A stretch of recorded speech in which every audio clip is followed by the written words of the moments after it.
Vamos a hablar hoy de los libros históricos, los llamados libros históricos.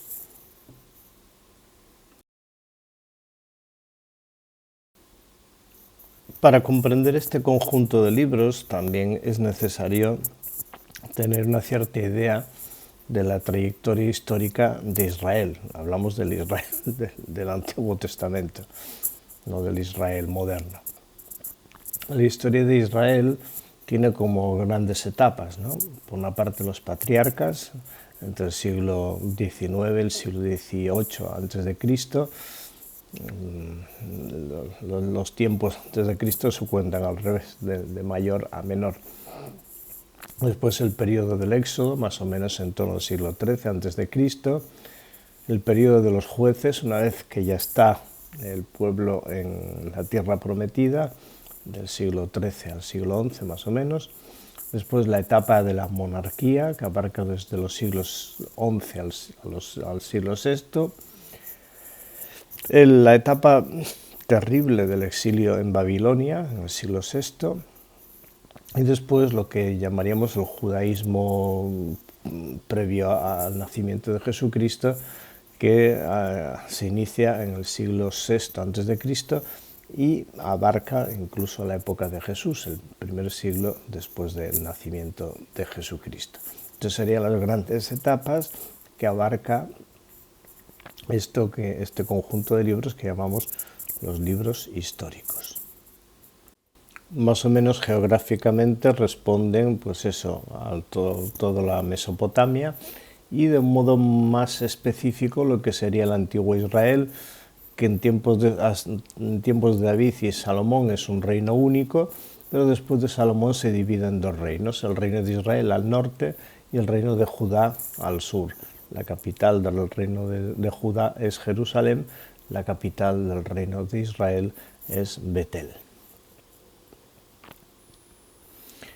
Podemos hacer muchas esquematizaciones de la historia del pueblo de Israel, del Antiguo Testamento. Cada uno de los libros históricos a veces coinciden un poco, se solapan, pero en general nos ofrece una visión muy amplia. Tenemos que pensar que en el momento en que se escribe cada libro no se hace en el momento en que ocurren los hechos, sino bastante después. Una vez que se pierde la memoria de la tradición oral o que experimenta alguna dificultad o existe algún conflicto gordo, entonces se plasma por escrito, se recoge toda esa tradición para que no se pierda y se le da una lectura, una interpretación a la luz de la alianza. Esta es la clave de toda la Biblia, ya lo sabéis. Los libros históricos les interesa no solamente los hechos, sino también si Israel es fiel o no al proyecto de Dios, al plan de Dios trazado en el Sinaí. Esta será una constante en cada uno de los libros. Los grandes bloques de esta historia de Israel van a aparecer bien reflejados en esos 16 libros hasta el momento en el cual ya Roma invade Israel y ya comenzaremos la época de lo que llamaremos el Nuevo Testamento, que veremos en su momento. Israel no es ajeno a los avatares históricos, no es ajeno a las distintas fluctuaciones que están ocurriendo. Tenemos de pensar que es una zona, en Canaán es una zona de paso, y por eso todas las invasiones egipcias, persas y romanas les afectan directamente, y eso afecta también a la respuesta de Israel y a la fidelidad de Israel al proyecto de Dios. Por eso el tema de la alianza va a estar siempre muy presente y va a ser como un punto de inflexión y un punto de lectura constante por parte de los profetas, de los sacerdotes, de los rabinos, es decir, de los autores que van a plasmar por escrito estos libros de los que a continuación vamos a decir alguna cosa. Son libros literariamente bonitos, con historias muy conocidas, pero que vale la pena leerlos con tranquilidad, y de hecho pues se pasa hasta, desde el punto de vista recreativo, un buen rato, aparte de que se aprende mucho de muchas cosas. Desde el punto de vista, digamos, de la tradición judía, lo que nosotros llamamos libros históricos, ellos lo llaman los profetas anteriores, es decir, ellos dividen la Biblia entre los libros escritos antes de la deportación de Babilonia y los libros escritos después de la deportación de Babilonia. Pero bueno, para entendernos, nosotros los denominamos los libros históricos. Hablan del proceso de constitución y configuración del pueblo de Dios. Se trata de 16 libros ubicados justamente a continuación del Pentateuco y abarcan un amplísimo arco temporal, desde la llegada a la tierra prometida, la muerte de Moisés, hasta la deportación a Babilonia. Incluye también el conflicto mismo con la invasión asiria, que ya es un poco posterior a Babilonia, y también los distintos momentos de crisis en la configuración de ese pueblo de Dios, que bueno, pues pasa por distintas etapas, y al final lo que define todo el ser del pueblo de Dios no es su estructura política, sino justamente su respuesta a la alianza, es decir, su estructura religiosa. Es Dios el Rey de Israel, es Dios el Señor de Israel, y la respuesta de Israel al Señor es lo que marca su historia y lo que define también su sentido de colectivo como pueblo de Dios.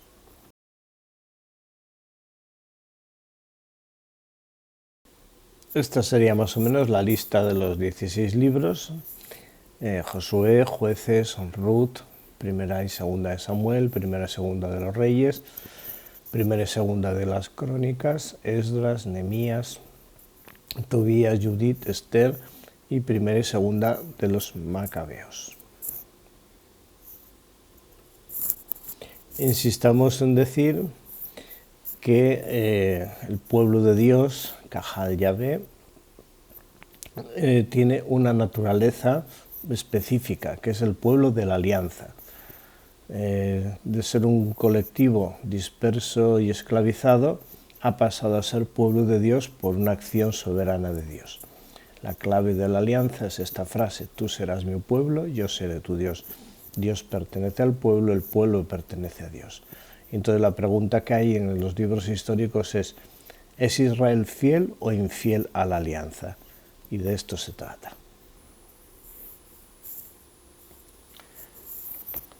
El libro de Josué está escrito más o menos en el periodo entre el año 1400 y el 1375 a.C.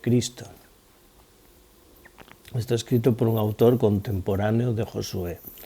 Se inicia justamente con la muerte de Moisés. Es interesante cómo se domina a Moisés siervo de Yahvé. Josué, por tanto, es heredero de la promesa hecha a Moisés, de la cual Moisés ha sido portador de Dios ante el pueblo. Se divide en tres grandes partes. La primera relata el paso del río Jordán, la toma de Jericó y el inicio de la invasión, digamos, de la tierra de Canaán. La segunda parte es el reparto de la tierra de Canaán entre las 12 tribus de Israel. Y la tercera parte termina, como en el Deuteronomio, con una alusión a la alianza y una renovación del contenido de la alianza. El pueblo de Israel agradece a Dios la tierra prometida, el haber logrado ver realizada la promesa de liberación, y ahora inicia una nueva etapa en la cual, bueno, pues la alianza sigue siendo el gran referente de todo el pueblo y de todos los miembros del pueblo de Dios. El libro de los Jueces y el libro de Ruth más o menos abarcan una época parecida, entre el 1050 y el año 500. Los jueces no es que fueran jueces en el sentido de un tribunal, sino que eran personas que de alguna forma lideraron al pueblo de Israel en distintos momentos y etapas, y siempre bajo la inspiración de Dios. Es decir, la idea era mantener viva la tradición de la alianza y también la cohesión del pueblo. Tanto el libro de los jueces como el libro de Ruth narran distintas historias donde hay todo un proceso de asentamiento del pueblo de Dios en la tierra de Canaán, y cómo hay un constante reclamo a que la alianza sea, es decir, la presencia viva de Dios, la realeza de Dios sobre el pueblo, pues sea un elemento definitorio y definidor del colectivo del pueblo de Dios llamado Israel. El libro de Ruth es un suplemento de esta etapa de los jueces, es un matrimonio que aparece incluso en la genealogía de Jesucristo del Evangelio de San Mateo.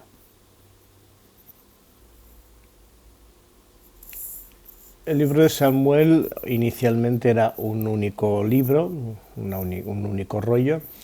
Cuando se hizo la traducción al griego, se dividió en dos rollos distintos, por eso lo conocemos como primero y segundo de Samuel. Es un libro literariamente muy bonito, muy interesante. Relata la historia de Israel justamente desde el nacimiento de Samuel hasta la muerte del rey David. Abarca un amplio espacio de tiempo. El objetivo de este libro, de estos dos libros, es mostrar la fidelidad de Dios en sus promesas y cómo la providencia de Dios suscita en medio del pueblo personas que lideren ese pueblo en el nombre de Dios. Aquí hay un conflicto que aparece claramente en este libro, y es el siguiente. Israel quiere ser un pueblo como los demás, quiere tener rey, y Samuel insiste: vuestro rey es Yahvé, vuestro rey es Dios, ¿para qué necesitáis un rey que os oprima y que os someta a su autoridad? Sois un pueblo libre. Pero ante esta insistencia, como siempre, pues Dios cede y el profeta es enviado a elegir un rey, y surge el reinado de Saúl. Saúl al principio muy bien, pero después no fue fiel a Dios, y Dios rechaza a Saúl, lo repudia como rey y busca otra persona que sea más conforme a su corazón y más fiel a su persona y a su promesa, a la alianza. Y así es escogido David, que David es el menor de unos cuantos hermanos, es un pastor y por tanto una persona que aparentemente inadecuada para gobernar, pero justamente es el elegido por Dios. Y aquí tenemos un elemento interesantísimo, que es un denominador común en el Antiguo Testamento, en toda la Escritura, que Dios escoge siempre lo que aparentemente no cuenta, lo que aparentemente no sirve, aquello que nadie escogería para ser continuador de una obra o para ser realizador de una obra, porque parece que no tenga cualidades. Sin embargo, es sobre el cual Dios apoya su promesa y sobre el cual Dios apoya su actuación. Lo vimos en Noé, se vio con Abraham, se vio con Jacob, se ha visto con todo. En toda la Sagrada Escritura, Dios se apoya en personas que le escuchen y que no siempre encajan con los parámetros de idoneidad que marca la sociedad vigente.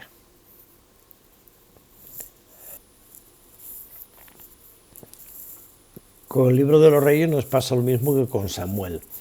Era un único libro, se dividió en dos cuando se hizo la traducción al griego. Parece ser que está emparentado con el profeta Jeremías, no sabemos si el autor es Jeremías, yo creo que no, pero bueno, está muy próximo porque el estilo del profeta Jeremías y el estilo de los dos libros de los Reyes se parecen mucho. Abarca un espacio de tiempo entre el año 562 y el 538 más o menos, en el cual acaece la deportación a Babilonia.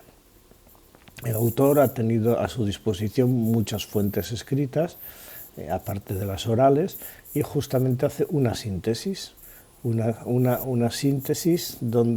que se fija en los reyes de Judá. Es decir, una vez que Salomón muere, Salomón no fue fiel a la alianza y por tanto Dios decide dividir el reino en dos, como castigo, ¿no? en dos reinos, el reino del norte, llamado Reino de Israel, el reino del sur llamado Reino de Judá. Y de estas fuentes se han entresacado, el autor ha entresacado lo más importante y lo que más le convenía para el objetivo. ¿Cuál era su objetivo? Pues preguntarse, ¿Israel como reino ha sido fiel a la alianza trazada con Dios o ha sido infiel? ¿Ha sido un reino eficaz para la vocación específica de Israel como pueblo de Dios, o ha sido un reino, una forma de gobierno y de funcionar socialmente ineficaz para poder desarrollar la alianza del Sinaí y por tanto para que Dios pueda cumplir su promesa de salvación de la humanidad?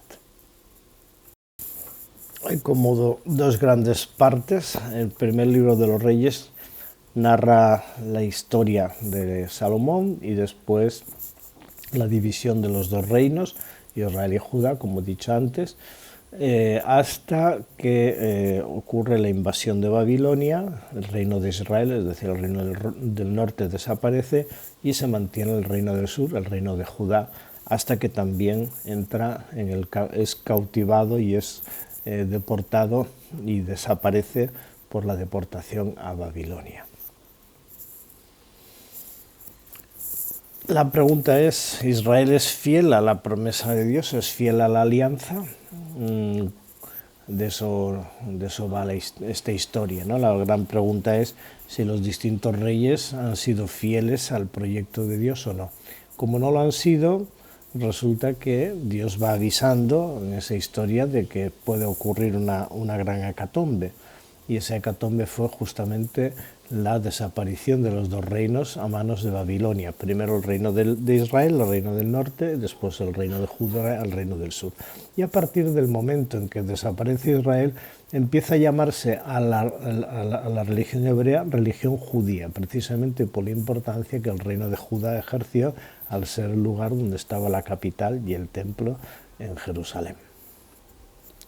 Es a partir de ahí que Jerusalén adquiere una máxima importancia como punto de referencia simbólico y a la vez punto de referencia para recordar la memoria de que el pueblo de Israel es un pueblo de Dios, un pueblo de la alianza y que la promesa de liberación se mantiene, que es una promesa de salvación. Pero las cosas se van a complicar porque se va a crear una cierta nostalgia del pasado y no se va a entender el camino hacia el futuro, o al menos se va a reconfigurar ese camino hacia el futuro. Los libros 1 y 2 de Crónicas, más Esdras y Nehemías, formaban también parte de un único bloque de textos que después se dividieron en 4. Aquí hay una pregunta y es la siguiente. Claro, ha ocurrido ya la deportación a Babilonia, fue un trauma brutal para el pueblo de Israel. Entonces la pregunta es, bueno, si Dios es el Dios de Israel, ¿por qué nos ha abandonado a nuestra suerte? Si Dios puede si Dios puede salvarnos, ¿por qué nos deja abandonados aquí en este destierro? ¿Se puede dar crédito a la palabra de Dios? ¿Por qué podemos confiar en Dios? ¿Acaso la alianza es un mero recuerdo del pasado? Y claro, estos interrogantes pues hirieron profundamente a Israel. Hay un salmo que dice aquello de: junto a los canales de Babilonia nos sentamos a llorar con nostalgia de Sion, ¿no? Es un salmo muy duro que recuerda esta experiencia tan fuerte que fue la deportación a Babilonia y la desaparición tanto del reino del norte como el reino del sur. El primero y segundo libro de las Crónicas, que se escribe más o menos hacia el año 300, resulta que hace como un repaso de la historia de Israel, pero dándole un sentido teológico, ¿vale? Vamos a repasar la historia, y en esta historia, ¿qué vemos? Pues que no hemos sido fieles a Yahvé, y por tanto la situación actual no es culpa de Dios, es que nosotros abandonamos la alianza, y esta situación es una lección que el Señor nos da. Los profetas insistirán por su camino, lo veremos en su momento cuando hablemos de los profetas.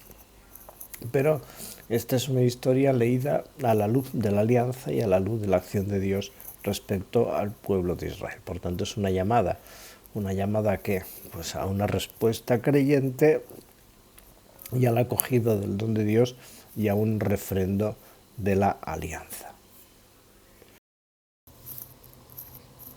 Estos libros contienen una amplia historia, ¿vale? Un repaso de la historia, vuelvo a repetirlo.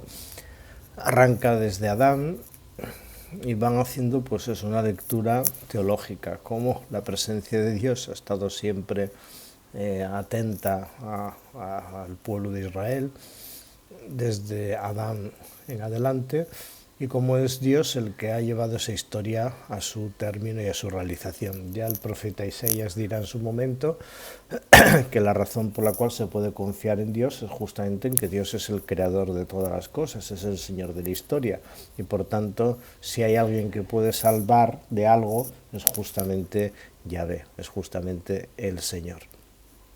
Y el Señor se va a servir de cualquier cosa y de cualquier medio y de cualquier persona para llevar adelante su obra de salvación. Por ejemplo, se demuestra en que fue el rey persa Ciro quien causa o promueve el regreso de los israelitas a la tierra, el regreso a Judá y la vuelta a la tierra prometida y la recuperación de las costumbres y de las tradiciones netamente judías, aunque ya ocurrirá un cambio radical. Dios volverá a ser el gran rey de Israel, y aunque hay una especie de ensoñación y de idealización de la época del rey David, esto se va a convertir en una idea mesiánica.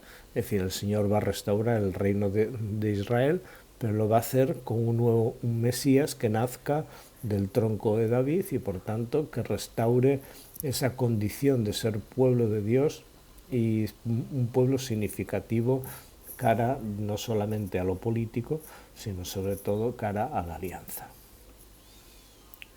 El trono de David y el trono de Jerusalén viene a ser una especie de parábola del significado de la realeza de Dios. Es Dios el que es el rey de Israel, y lo que se quiere es instaurar es el reino de Dios. Un reino de Dios basado en la justicia, la paz, en la comunión y sobre todo en la fidelidad a la alianza, la fidelidad a la promesa que Dios realiza. Y esa promesa de Dios tiene un larguísimo alcance, mucho más allá de los límites geográficos y culturales de Israel. Es una salvación, es un reino para todos los pueblos, y Israel tiene un papel, digamos así, mediador en la realización de ese proyecto, que en definitiva será un proyecto mesiánico, un proyecto de redención del género humano.